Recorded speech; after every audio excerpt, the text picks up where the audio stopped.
Hi, this is Brian with ActiveMelody.com. In this week's guitar lesson, I'm going to show you how to play a gospel blues solo composition. So that means there's no accompaniment required. You can play this on your own. It works on an acoustic or electric guitar. And these solo compositions are always a big hit because they give you something that you can play and perform for other people. And you're learning in the process, so you're killing two birds with one stone. It's a great way to learn. I'm going to break down everything that we learn note for note, so I'm going to show you where those notes come from so that you can start to write and improvise in this style as well. So I've got the lesson split into two parts. In this video we'll take a look at the first half. If you'd like to watch the second half and get the tablature and that on-screen interactive tab viewer, which is a great way to learn, you can get all of that by going to ActiveMelody.com, go to the weekly lessons page, and do a search for EP248. Alright, so as I was noodling around this week trying to come up with this week's lesson, I realized that I was pulling from two guys. One was Lonnie Johnson, and the other is Howard Carroll. Howard Carroll was the guitar player for the Dixie Humingbirds. They're a black gospel group, and he was just an incredible rhythm player, lead player. So a lot of this gospel feel that you get from this, especially these turnaround parts, come from Howard Carroll. But then there's these single string things that are coming from Lonnie Johnson. So it's kind of like a hybrid between the two. It's always important to listen to lots of different styles of music. That's how you broaden your horizons and you become a hybrid of all of that stuff. It gets stuck in your subconscious and it does come out in your playing. So just kind of keep that in mind. Alright, so this song, this composition, is in the key of G. And there are no open strings in this, which means you could easily transpose this and play it in any key. If you want to play it in A, just move everything up 2 frets. So keep that in mind. That'd be another good way to practice it once you have it down. Just switch the key and try and do it in another key. Okay, so we're going to start off, even though the song is in the key of G, it starts off with a D7 chord. And that's the 5 chord. So we're starting on the 5, and there's this dramatic intro part, and then we get into the rhythm, or to the verse. But the that D7 chord, to make that, you just make a C chord down in first position, but slide everything up 2 frets, and then put your pinky down on the 5th fret 3rd string, and play the middle 4 strings, 5, 4, 3, and 2. That's the first chord, that's the 5 chord. And then I was thinking of another position for that D chord, so where else could I play a D chord? Well, I immediately thought of the D bar chord. That's just a major bar chord where we bar on the 10th fret up here. And I played this Lonnie Johnson lick that comes out of this chord shape. So keep this chord shape in mind as you learn the notes here, and then you'll be able to connect them back to this chord shape so you can play them in any key. That'll be your takeaway. So here's the lick. It goes. So what I'm doing is I'm starting there on the 10th fret 1st string, then up to the 11th, then up to the 12th. And then I use my pinky and I come down to the 13th fret 2nd string. And then down to the 10th fret 2nd string. Now look at these two notes. Those are in the minor pentatonic scale, pattern 1. So if you think about that, look at this chord shape. There's those two notes, right? So we're starting in the major. That's why it sounds happy in the beginning, and it switches to that minor. Sounds serious when you get to that note, right? And then I'm going to go. So that's the 11th fret 3rd string, 12th fret 4th string. Now look at that. Those are just tracing the notes right out of this bar chord shape. So, and then down to the 11th fret, down to the 10th fret, that's on the 4th string. And then I switched to the G, so I heard it go from the D7 to the G. So we have, that's all D7. Hear how it switches to the G there by tracing that. I'm really tracing the notes out of the G chord here. So if you look at where my pinky and ring finger are, these two notes, that's just dancing around that chord shape. So that's what I visualized as I played that.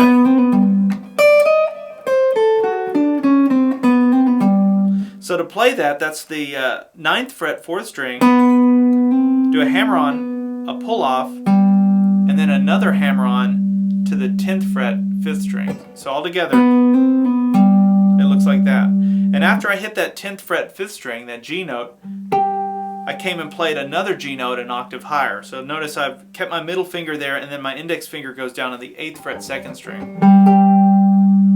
So all together from the beginning, you have your setup chord, 5 chord.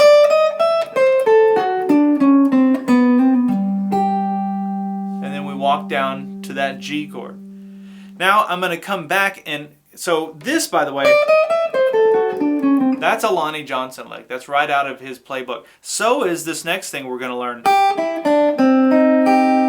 That, where you start off major. So if you think of the chords behind this, it would be a C major chord and then a C minor chord. So it'd be a major 4 and then a minor 4 and then back to the 1. It's a really cool little turnaround lick that Lonnie Johnson uses a lot. You can go on YouTube and look up his stuff and you'll hear him do that. So what I'm doing is I'm on the 3rd fret 1st string and then 5th fret 2nd string, 3rd fret 2nd string, and then my ring finger goes down on the 5th fret 3rd string and I immediately think of that C minor chord here. And so to play that, I'm going to play that 5th fret 3rd string, 4th fret 2nd string, 3rd fret 1st string. And you can see they're just the notes right out of the C minor chord if I were making the proper bar chord with the A minor chord shape here with those 3 fingers. The great little turnaround. Remember that and use it when you're playing. You can play that in any blues. You can play that major 4 chord and then the minor 4 chord. It actually always kind of works. Well, there's probably situations where it doesn't, but for the most part it'll work. And then I played. So that is going to be the 4th fret 2nd string, 3rd fret 2nd string, hammer on pull off, ring finger goes down as another hammer on to the 5th fret 3rd string. So just practice that one little lick there. So all the way from, let's take it from, and now we're going to go back to the 1 chord. So there's your G chord, right? I'm just playing strings 3 and 1 out of it. And I slid into it.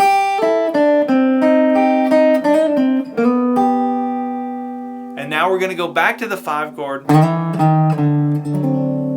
and another little setup to get us right into back to the 1 chord. So all of that was really just creating tension. And then it's going to release once we play the 1 chord. That's the beauty of music. You create the tension with that 5 chord, and then when you play the 1, it's like letting the pressure out. Okay, let's play that intro then, from the beginning.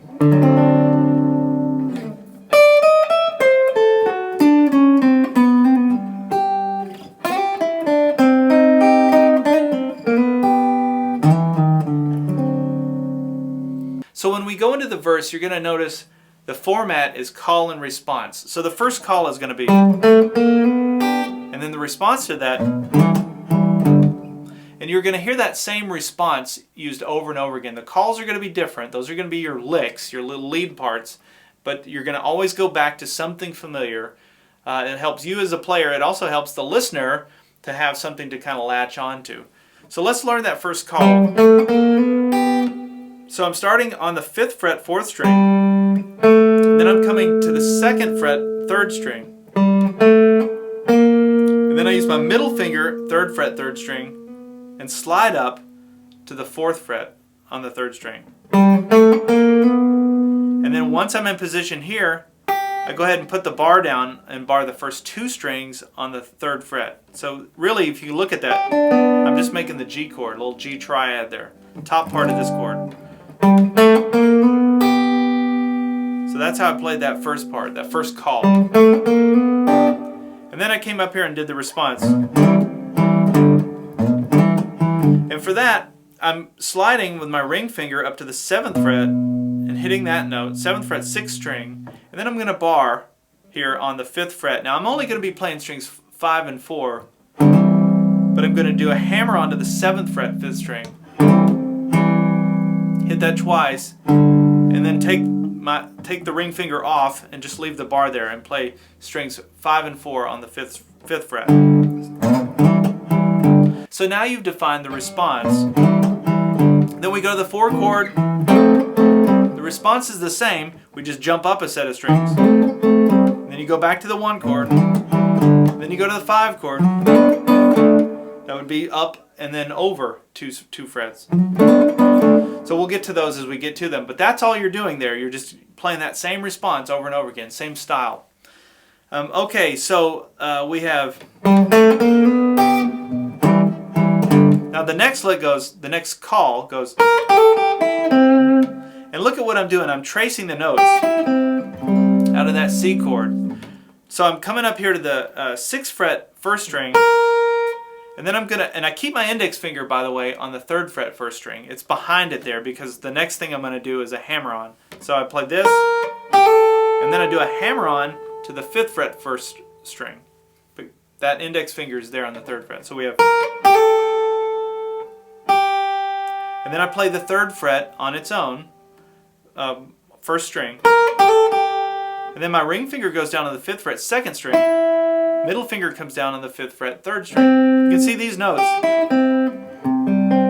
They're in that C chord shape. That's if we took the A chord shape down in 1st position and slid it up to here, so that's where the bar is. That would be your C chord. And then obviously if you were playing the top 3 strings, it looks like that. Okay, so after that, I do the response. So the response is the same thing that we did over the G chord. We're just going to slide everything up a set of strings. So now we're going to use our ring finger and slide from the 5th to the 7th fret on the 5th string. We're going to bar strings 4 and 3 now, just like we did over the G chord. Alright, so let's go back to the beginning of the verse. We have...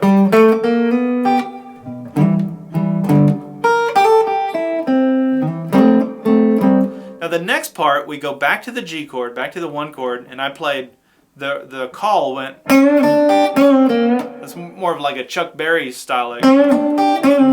So I'm doing a bar there, barring the first 2 strings on the 3rd fret, and then I'm taking my ring finger, and I actually use my middle finger too as a leverage to push those 2 strings. If you've got an acoustic guitar, you're definitely going to want to use both fingers.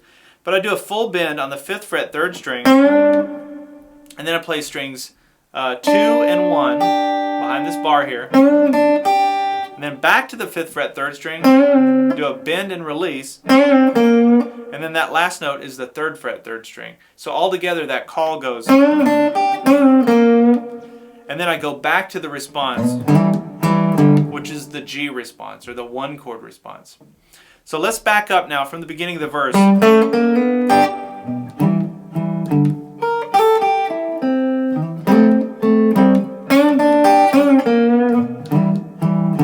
See how it's starting to fit together like a nice little puzzle, this call and response. It's pretty cool, and when once you get it down, you can actually start to improvise. You can stray from the calls and start to make up your own. It was really cool. Now the next thing I played, we're now going to go over the 5 chord, which is a D chord. So the call went, so just like we did over the C chord, where I'm picturing this shape. If you slide that up 2 frets, now you're playing a D chord. So I'm picturing that. So you can see I'm tracing around that as I play this lead part. So it's 5th fret 1st string, hammer on to the 7th fret, back to the 5th fret 1st string, 7th fret 2nd string, and then after that you're going to go ahead and put your index finger down on the 5th fret 2nd string, and then put your middle finger down on the 6th fret 2nd string so you can do a pull-off. So we have, and then the ring finger goes down on the 7th fret 3rd string. Now that's a country lick that I got from somebody, I don't remember. And you'll hear a little bit of country in this as well. It's somewhere between blues, gospel, and country. It's kind of like Elvis.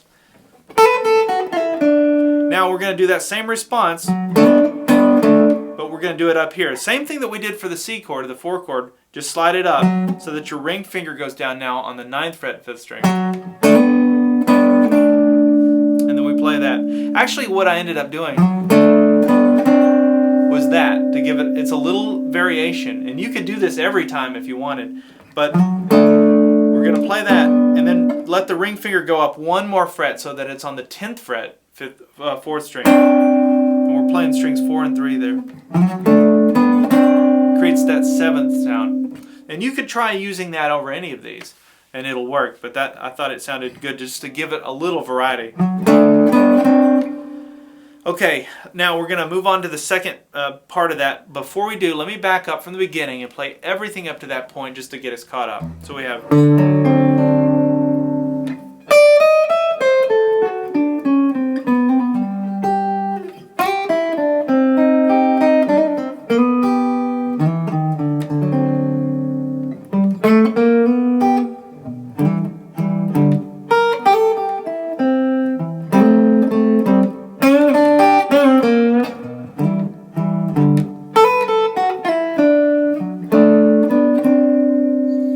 Then I go into the Howard Carroll stuff.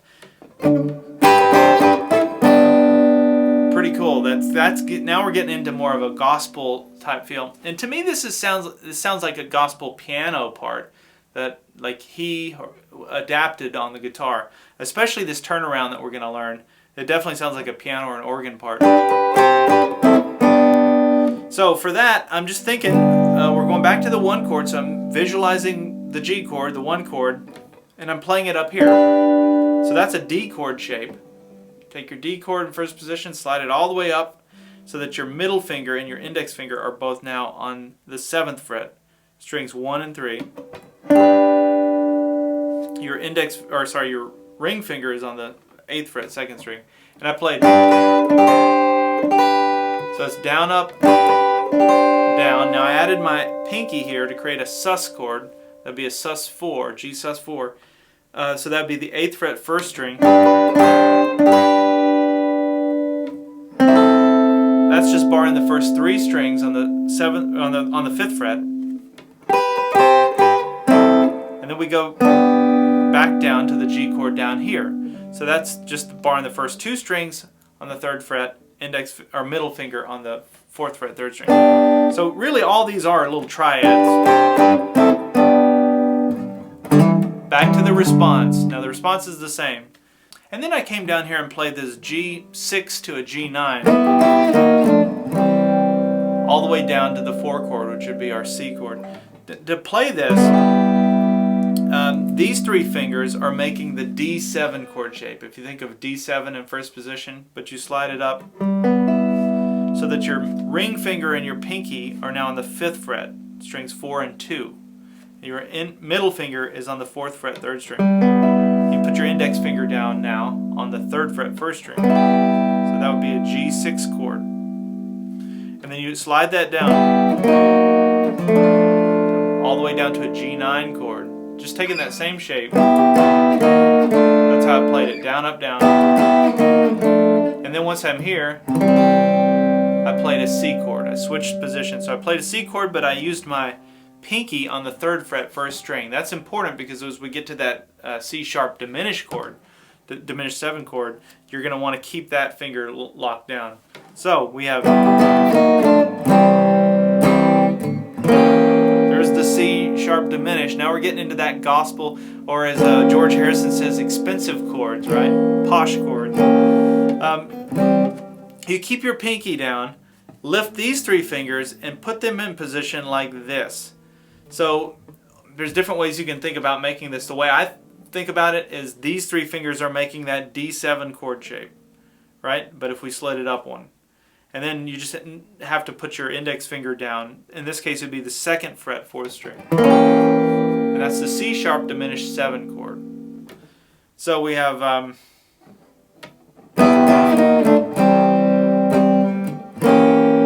then I played... get us back to the 1 chord, but we're playing it up here. So I'm doing all this with my pinky. So that's down, up, down on the 3rd fret, 1st string. This is all on the 1st string. Up to the 5th fret, up to the 6th fret. And then I switch. I take my pinky off and let these 3 fingers come down and play that G chord up here like I just showed you. Now we're going to go from that chord to back to that C sharp diminished 7, but I'm playing it up here. Now here's how you can it's easy to play this because it's that same D shape. So we've got our D shape here. You're going to take that same shape and you're going to move it up and over. So now your middle finger and your index finger are on the 8th fret, strings 2 and 4, while your ring finger is on the 9th fret, string 3. And we're going to play those strings, 4, 3, and 2. So from here,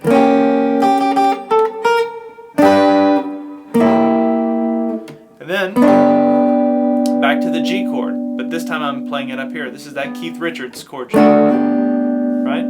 Barring here on the 7th fret, first 4 strings. Middle finger goes down the 8th fret, 2nd string. Ring finger goes down the 9th fret, 4th string. So back it up.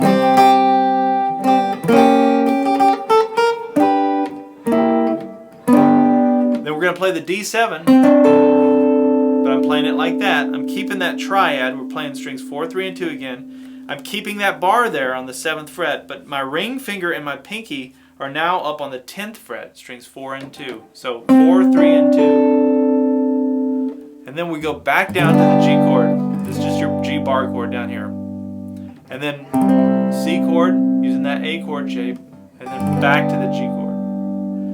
So, there's a lot of chords there, but that's that gospel turnaround. That's the part I said sounds to me more like a piano part or an organ part.